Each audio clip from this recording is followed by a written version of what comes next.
Hello, my friends, and welcome back to Learning Torah Lishma. The Rambam says that an apikaris is not just someone who knows Hashem and rebels against him and, you understand, denies him, but also someone that's, let's say, agnostic. They say, I don't know. I'm not saying he is, I'm not saying he isn't.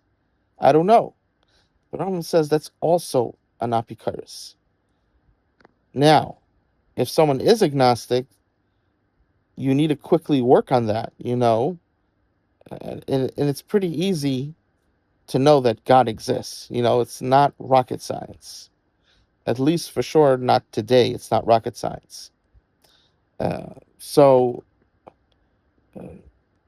we have Shurim. You can go to Rabbi Mizrachi, Divine Information dot com or .org. And he has Torah and Science. You could go to there. There's many places. We made a few clips on this all the way in the beginning of this channel. So we have a few shorts on that, and we also have long format. But there's many other sources, that came way before me, before I was born. So there's plenty full on that. You need to just find someone that's knowledgeable and that you could work it out with them. As you listen to my shurim, you listen to Rav Mizrach, you listen to other Rabbanim shurim, and then you have questions, you need to have someone that's knowledgeable in the area, they could work it out with them. So that's that.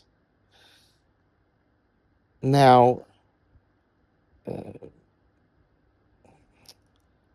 what do we see from the Rambam, right? There's the famous thing, an apikaris, I think it was Reb Chaim, he said, apikaris is nebecha an apikaris, It doesn't have to mean you have ill intent, but if you don't believe that there's God, if you're masupik, you're unsure, that's considered an apikaris.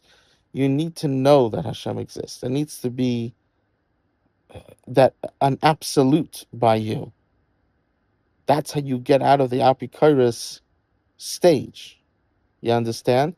So if the Rambam is saying that even someone who's agnostic, who's saying I'm not against God, I'm not saying he doesn't exist, I'm not saying he does, I don't know.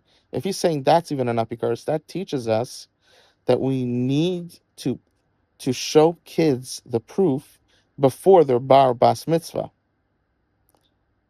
You understand? Because when they become bar bas mitzvah, that's when they become mechuyev in the mitzvah. So that shows us that you need to teach them proofs of God's existence, Torah min hashamayim, before the bar bas mitzvah. I love you, and Hashem loves you more.